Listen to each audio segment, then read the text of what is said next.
Hello छात्राओं, आज हम लोग डीएलएड बीटीसी के सेकेंड सेमेस्टर के मैथ के पेपर को सॉल्व करने जा रहे हैं और देखेंगे कि किस प्रकार से पेपर आया हुआ था और इसको किस प्रकार से हल किया जा सकता था। यह जो पेपर हम लोग हल कर रहे हैं यह 2025 का पेपर है, जिसको हम लोग हल करेंगे, समझेंगे कि यह किस प्रकार से प्रश्न आया था और इसको किस प्रकार से हल किया जा सकता है।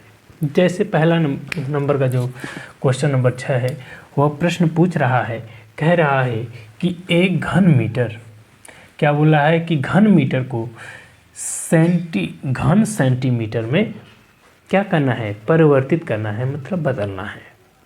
अब एक बात बताइए, घन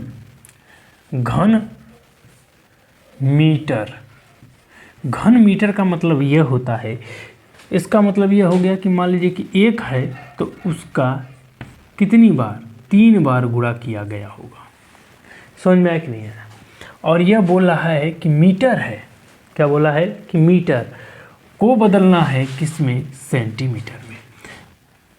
इसको किस में बदलना है, सेंटीमीटर में बदलना है। अब एक बात बताइए, हम जानते हैं कि 1 मीटर बराबर क्या होता है, 100 सेंटीमीटर होता है।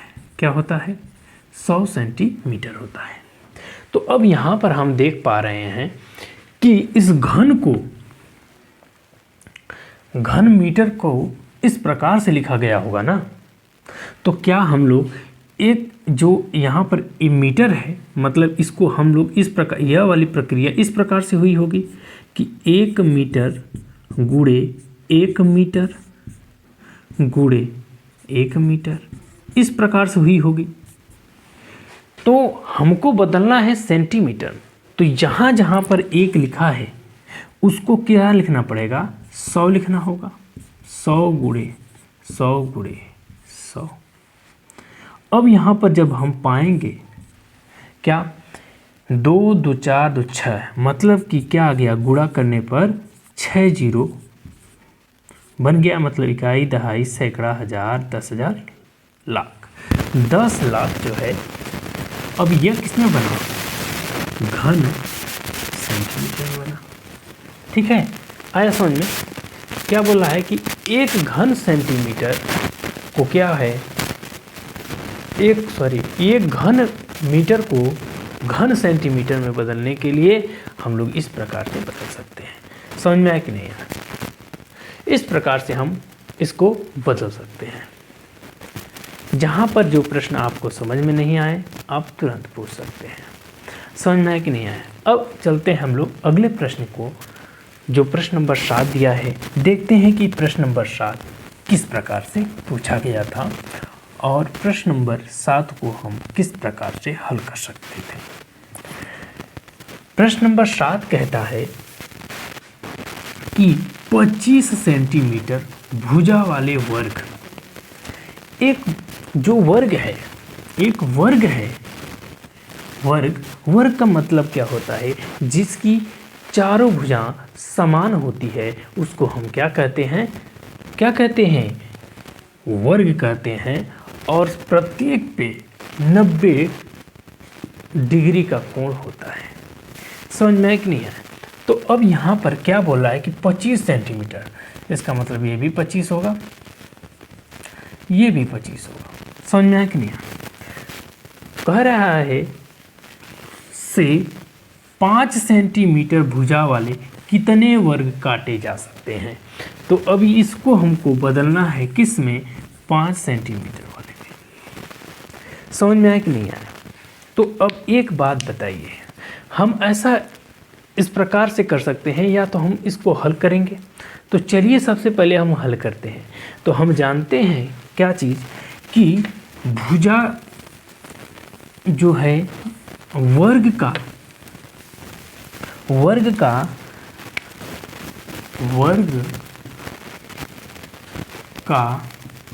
क्षेत्रफल बराबर क्या होता है, भुजा का स्क्वायर होता है। क्या होता है, भुजा का स्क्वायर होता है क्या, वर्ग का क्षेत्रफल। तो अब हम यहाँ पर ज्ञात कर लेते हैं बड़े वाले का। यहाँ पर लिख देते हैं कि बड़े वर्ग का क्षेत्रफल, बड़े वर्ग का क्षेत्रफल क्या है, 25 है। तो मतलब 25 गुणे 25, इसका वर्ग हमने याद किए थे, हम लोग छोटे थे तो हमको याद है क्या, 625 इसका वर्ग आएगा इसका गुणा करने पर। अब बोल रहा है कि छोटे वाला का जो तो काटना है, छोटे वाले वर्ग का क्या होगा। तो हम क्या करते हैं, यहाँ पर लिखेंगे कि छोटे वर्ग का क्षेत्रफल 5 गुणे 5। तो हमको पता है कि 5 का गुणा 5 में करते हैं तो क्या आता है, 25। समझ में आया कि नहीं आया। तो यह बोला है कि कितने टुकड़े किए जा सकते हैं। तो हम ज्ञात करने के लिए अब यहाँ पर लिखेंगे क्या चीज़, कि कुल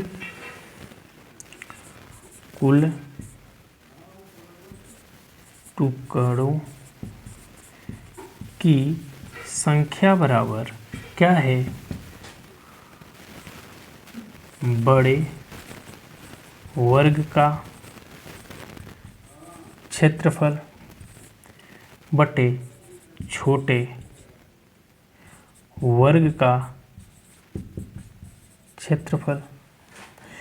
अब हम जानते हैं, यहाँ पर पता किए हैं क्या, 25 गुणे 25 बराबर 625 आया था।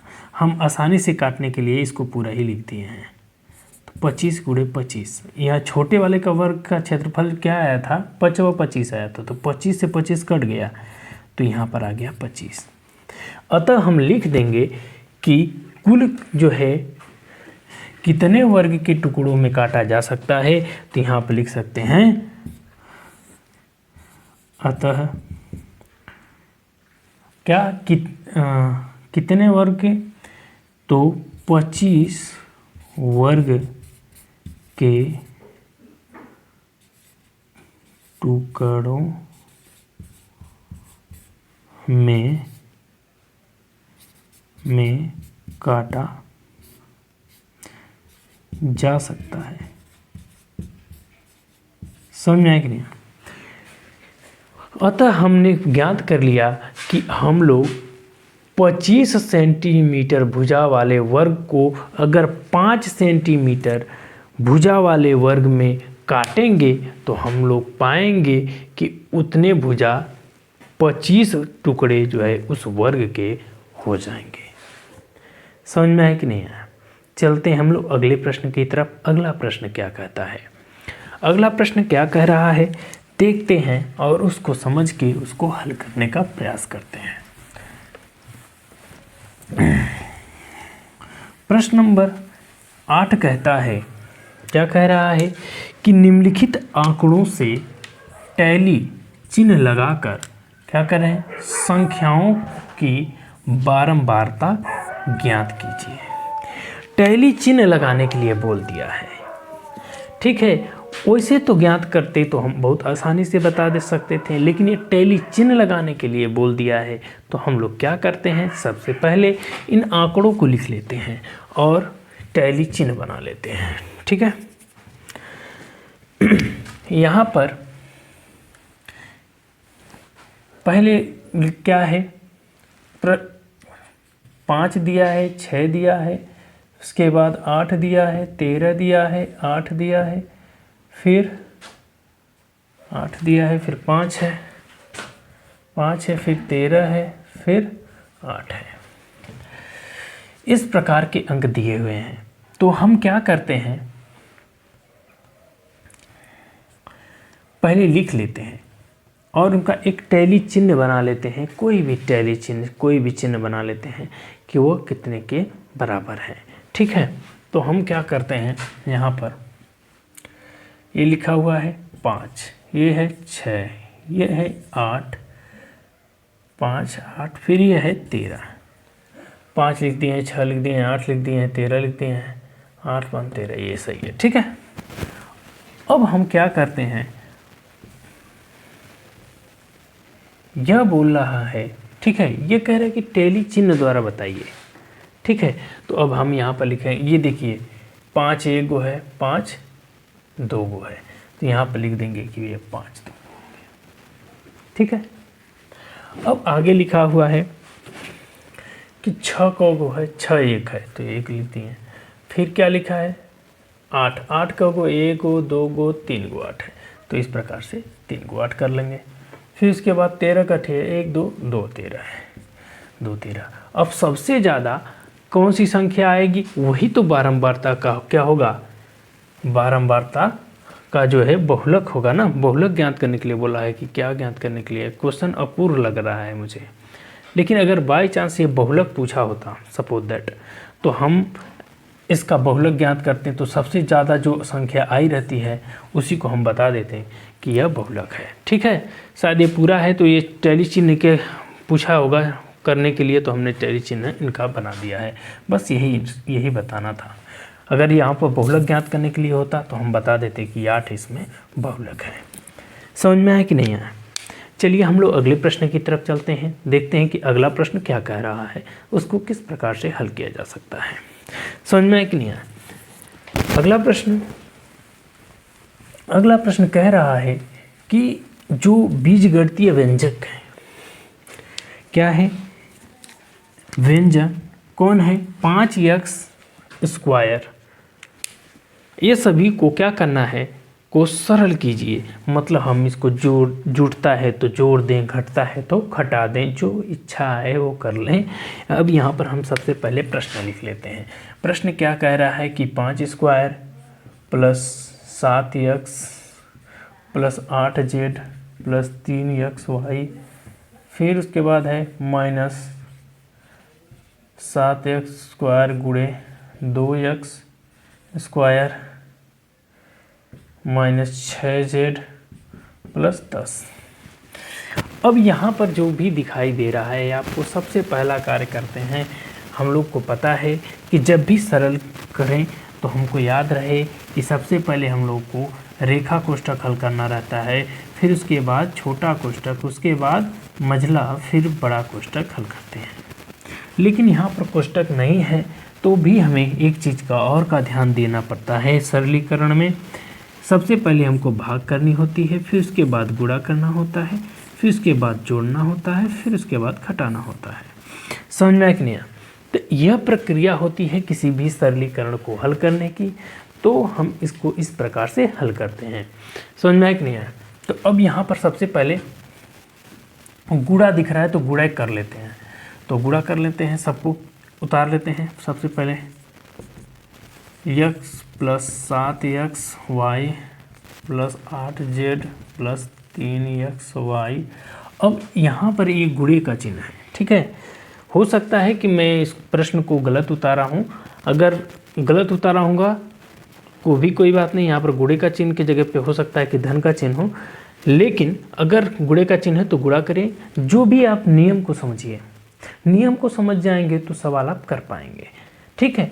तो यहाँ पर देखेंगे कि जब हम इसका गुणा करेंगे तो सारे अंक तो एक जैसे तो है नहीं, लेकिन यहाँ पर क्या है प्लस, यहाँ पर माइनस है, यहाँ पर प्लस है, तो यहाँ पर हो जाएगा क्या माइनस, प्लस माइनस माइनस होता है। अब क्या करेंगे गुणा करेंगे तो 7 दूना के 14 हो गया, 2 गो x यहाँ पर था, 8 और आ गया, तो यहाँ पर हो गया 3x और y वैसे ही उतर गया। यहाँ पर समापन हो गया, ये बचा 7z 10। समझ में आया कि नहीं? अब इस सवाल को आगे देखते हैं कि आगे क्या दिया, इसको आगे और क्या कर सकते हैं। देख रहे हैं कि घात जो है, सबसे पहले इन घातों को बराबर करते हैं, इधर उधर कर लेते हैं, ठीक है। यह किसी से घटेगा, यह इससे घट सकता है और यह इसके साथ आ सकता है और इसको। तो सबसे पहले हम बड़े घात को लिख लेते हैं कि -14, फिर उसके बाद उससे छोटा घात क्या है +5 x² प्लस 7xy, फिर क्या है +3xy, ये ख़त्म हो गया, बचा क्या प्लस 8z माइनस 6z, फिर समाप्त हो गया, सब लिखा गया है, प्लस 10। यहाँ तक करने के बाद अब हम लोग क्या करेंगे, यह तो किसी से घटने योग्य नहीं है, इसको इसी तरह उतार देंगे, ठीक है। अब इसको उतारने के बाद हमारे पास क्या आ गया, यह वाली चीज़ आ गई। यहाँ पर स्क्वायर है और कहीं पे स्क्वायर दिख नहीं रहा है, तो यहाँ पर लिख देंगे 5x²।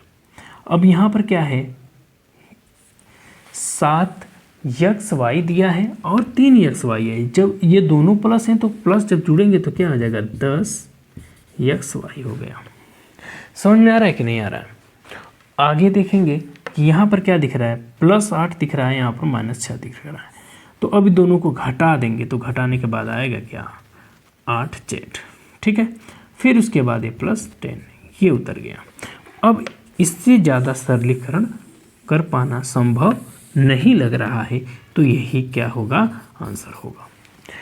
इससे भी ज़्यादा अगर सरल हो जाएगा तो उसको आंसर कहा जा सकता है, लेकिन फ़िलहाल के लिए मेरे हिसाब से यही आंसर रहा।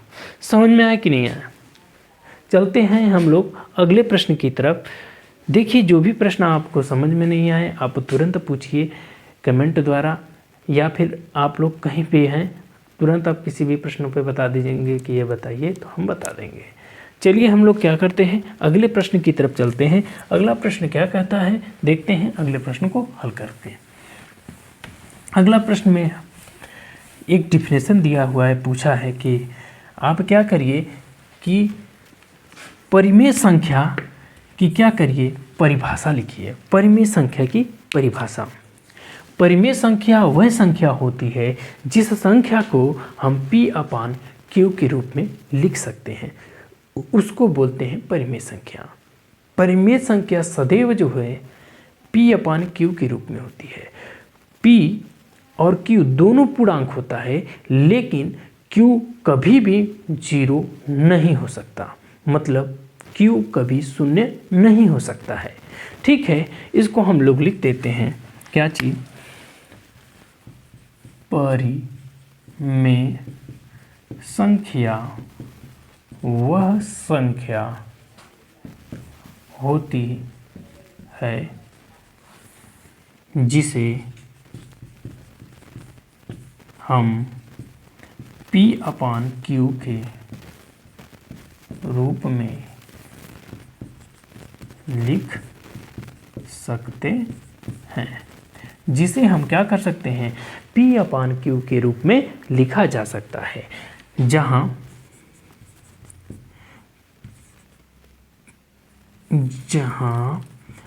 P और Q एक पूर्णांक हो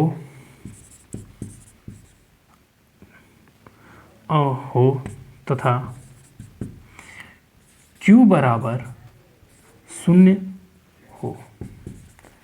समझ में है कि नहीं है। जहाँ पर Q के बराबर 0 नहीं होना चाहिए, उसी संख्या को हम बोलते हैं क्या, परिमेय संख्या। ये हुआ डिफिनेशन, परिभाषा, जो 10वें क्वेश्चन में पूछा था कि परिमेय संख्या किसे कहते हैं, उसकी परिभाषा लिखिए। हमने क्या किया, परिमेय संख्या की परिभाषा लिख दिया है। समझ में आया कि नहीं आया। जो भी प्रश्न आपको नहीं समझ में आए तुरंत पूछिएगा। चलते हैं हम लोग अगले प्रश्न की तरफ। अगला प्रश्न क्या कहता है देखते हैं और उसे हल करते हैं।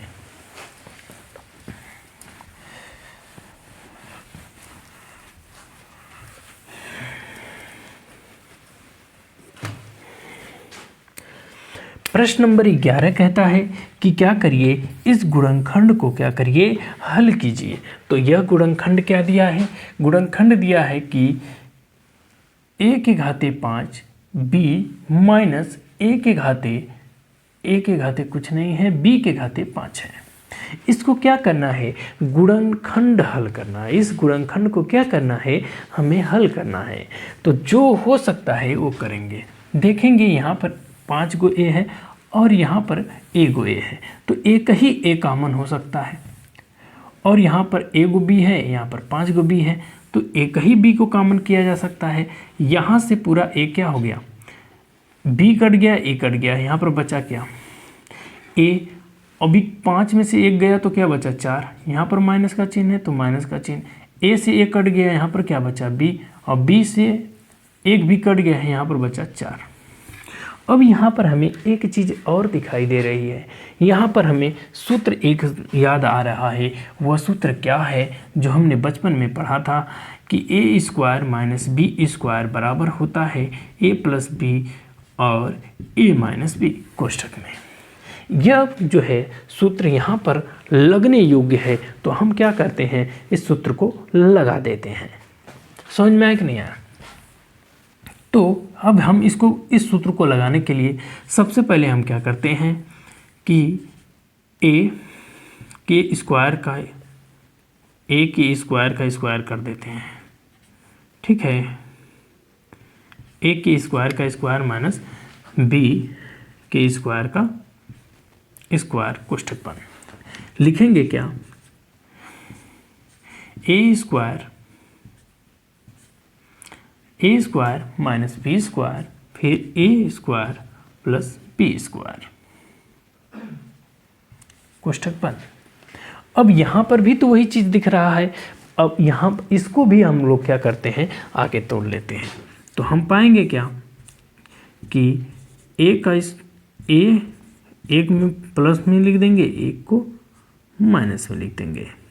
अब इसकी बारी है, तो हमने क्या पढ़ा है, हमने पढ़ा है कि a प्लस बी का होल स्क्वायर बराबर a का स्क्वायर प्लस b का स्क्वायर प्लस 2ab पढ़ा है।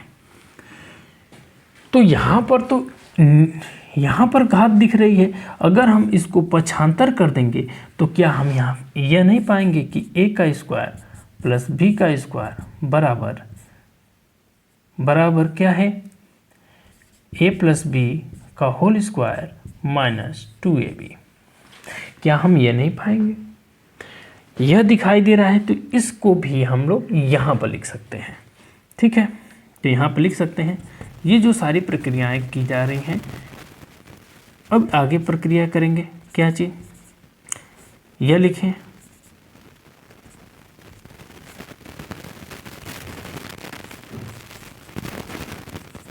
इसको पहले लिख लेते हैं ऐसे ही, फिर अगले कोष्ठक में इसको हल करेंगे, ठीक है। यहाँ तक हो गया। यह जो कह रहा है क्रिया करने के लिए, हम इसको लिख देंगे यहाँ पर कि a प्लस बी का होल स्क्वायर, यहीं पे छोड़ सकते थे, लेकिन हमने क्या किया है, यहीं पे न छोड़ने के बजाय हमने क्या किया है, इसको एक आगे बढ़ा दिया, एक स्टेप,